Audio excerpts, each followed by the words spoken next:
নমস্কার, welcome back to our new video. আশা করছি তোমরা সবাই খুব ভালো আছো, সুস্থ আছো এবং সাবধানে আছো। আমরাও খুব ভালো আছি। সবার প্রথমেই প্রত্যেককে জানাই সুপ্রভাত এবং রথের শুভেচ্ছা। রথের এই দিনগুলো জগন্নাথের কৃপায় প্রত্যেকের ভালো কাটুক এবং সবার মনোবাঞ্ছা পূর্ণ হোক, এই প্রার্থনা করেই আজকের ভিডিওটা শুরু করছি। তোমরা সবাই জানো, গত অক্ষয় তৃতীয়াতে দীঘার জগন্নাথ মন্দির ওপেন হলো, মানে সর্বসাধারণের জন্য খুলে দেওয়া হয়েছে। তো আমরা অক্ষয় তৃতীয়ার পরেই দীঘা গেছিলাম। তো ভাবলাম এসছি যখন, মন্দিরটা যখন ওপেন হয়েই গেছে তাহলে একটু দেখেই যাই। আমরা দুপুরবেলায় গেছিলাম, সেদিন ছিল প্রচণ্ড রোদ, আর রোদের কারণে মানে খালি পায়ে হাঁটতেও কষ্ট হচ্ছিল। তখন সেভাবে এতটা সুন্দরভাবে মানে কোনো রকম কোনো সিকিউরিটি বা কোনো কড়াকড়ি বা মন্দিরে পুজো দেওয়ার সিস্টেম চালু হয়নি। তো যাই হোক, আমরা শুধু দেখতেই গেছিলাম। পুজো দেওয়ার সিস্টেম থাকলেও হয়তো দিতে পারতাম না, কারণ আমরা খাওয়া দাওয়া করেই বেরিয়েছিলাম, মন্দির দেখবো তারপর বাড়ি ফিরে যাব। তো দুপুরে স্নান সেরে হোটেলে খাওয়া দাওয়া করে আমরা বেরিয়ে গেছিলাম জগন্নাথ মন্দিরের উদ্দেশ্যে। সত্যি মন্দিরটা এত সুন্দরভাবে তৈরি করা হয়েছে, দেখলেই চোখ জুড়িয়ে যাচ্ছে। আর জায়গাটাও অনেকটা জায়গা জুড়ে, কি ভালো লাগছে। মানে দেখলেই মনে হচ্ছে, মানে দেখলেও ভালো লাগছে যে আমাদের পশ্চিমবাংলার মধ্যে এত সুন্দর একটা মন্দির তৈরি হয়েছে। তো যাই হোক, প্রথমেই আমরা ঢুকছি মন্দিরের মেন যে প্রবেশদ্বার, সেটার মধ্যে অনেকগুলো প্রবেশদ্বারের মধ্যে দিয়ে প্রভুর কাছে যাওয়া যায়।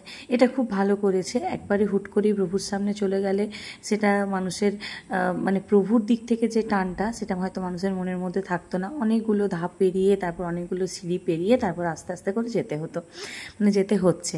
আমার খুব ভালো লেগেছে এই সিস্টেমটা। মন্দিরের দুদিকে দুটো এরকম পদ্মের ঝিল বানিয়েছে, এটাও খুব সুন্দর, কি দারুণ লাগছে দেখতে। আমরা যখন গেছিলাম তখন প্রায় ওই 2-2-2:30 মতো বাজে। রোদটা ওই দিন প্রচুর ছিল, আর তবে সেই সবে খুলেছিল তো মন্দিরটা সবার জন্য, তো সেই জন্য খুব একটা বিশেষ কড়াকড়ি বা সিকিউরিটির চাপ ছিল না। খুব সুন্দর। আর এখানে যে স্বয়নী বিষ্ণুর যে মূর্তিটা বানিয়েছে, এটাও খুব সুন্দর। সব থেকে বেশি আমার ভালো লেগেছে মন্দিরের এই চূড়াগুলো, কি দারুণ ভেতরটা দেখতে। তবে হ্যাঁ, এত সুন্দর মন্দির শুধু করলেই তো হয় না, এটা মেনটেন করারও একটা ব্যাপার থাকে। শুধু সেই মেনটেনটা যে করেছে তার উপরেই বর্তায় এমনটা কিন্তু নয়, আমাদের সাধারণ মানুষদের উপরেও বর্তায়। আমরা যারা মন্দিরটা দেখতে যাচ্ছি তাদের উপরেও বর্তায়।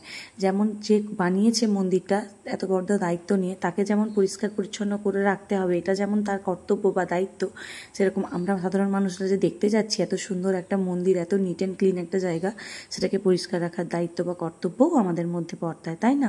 তো যাই হোক, পুরো মন্দিরটা অনেকগুলো ধাপ, অনেকগুলো জায়গা পৌঁছে সিঁড়ি দিয়ে ওপরে উঠে আমরা এখন এসেছি মূল যে মন্দিরটা তার মধ্যে। তো যাই হোক, মন্দিরের মধ্যে ঢুকেই প্রথমেই যেটা ভালো লাগছে, এই সুন্দর চূড়াগুলো এবং লাইটের কাজগুলো, তার সাথে এত সূক্ষ্ম কাজ, যেটা দেখেও খুব ভালো লাগছে।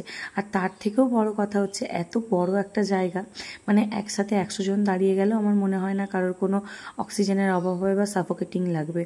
অবশ্য প্রভুর সামনে তো কখনোই সাফোকেটিং লাগার কোনো ব্যাপার নেই। যার জন্য আমরা আজকে এই জায়গায় আছি, অক্সিজেন, কার্বন ডাই অক্সাইড সব কিছু পাচ্ছি, তার জায়গায় গিয়ে কি কারোর অক্সিজেনের কমি হতে পারে? আমার তো মনে হয় না। তো যাই হোক, সমস্ত কিছু দেখে সব পুরোটা পর্যবেক্ষণ করার পর আমরা একদম সামনের দিকে এগিয়ে গেলাম। সামনের দিকে এগিয়ে যেতেই দেখছি ভিড় যথারীতি, এটা তো স্বাভাবিক, সবাই প্রভুকে দেখতে চাইছে, সবাই চাইছে প্রভুর একটা ফটো তুলতে। তো যাই হোক, অনেকক্ষণ প্রতীক্ষা করার পর সেই মহেন্দ্রক্ষণ যখন আমি দেখতে পেলাম প্রভুর মূর্তিটা, সত্যি কি সুন্দর যে দেখতে লাগছিল, বলার বাইরে। শুধু যে মন্দিরের ভেতরটা সুন্দর করেছে বা সুন্দর হয়েছে তা নয়, মন্দিরের বাইরেটাও খুব সুন্দর হয়েছে। আমি ভাবলাম, গেছিলাম যখন ঘুরতে, ভিডিওগুলো তো নিয়ে রেখেছিলাম, এতদিন ভিডিওগুলো ছাড়াও হয়নি নানান রকম কারণে, নানান রকম কাজের জন্য। তো যখন ছাড়বই ভিডিওটা যখন আছেই ফোনে, তাহলে ভিডিওটা কেন না রথের দিনেই সকাল সকাল ছাড়ি। আমি যারা এখনও অবধি, অনেকেই এর মধ্যে গিয়ে তোমরা দীঘার জগন্নাথ মন্দির দেখে এসছো, যারা এখনও দেখতে পারোনি তারা আমার মাধ্যমে, আমার ফোনের লেন্সের মাধ্যমে দেখে নিও। আমি যেমন দেখেছি তোমাদেরকেও দেখালাম। তো যাই হোক, পুরো মন্দিরটা পর্যবেক্ষণ করার পর আমরা বাইরে চলে এসেছি। বাইরেটাও দেখে ফেলেছি অনেকটা জায়গা জুড়ে, তো পুরো জায়গাটা ঘুরে দেখার মতো সময় ছিল না, কারণ আমাদেরকে ওই দিনই ফিরে আসতে হতো। এটা হচ্ছে পুরো মন্দিরের চিত্রটা, যেটা দিনের বেলায়, আর এটা হচ্ছে রাতের বেলার চিত্র। তাহলে চলো, আমার এই ছোট্ট ভিডিওটা আমি এই পর্যন্তই রাখছি। যদি কিছু ভালো লাগে থাকে অবশ্যই সেটা কমেন্ট সেকশানে কমেন্ট করে জানিও, আর কারা কারা গেছো সেটা অবশ্যই কমেন্ট করে আমাকে জানাবে।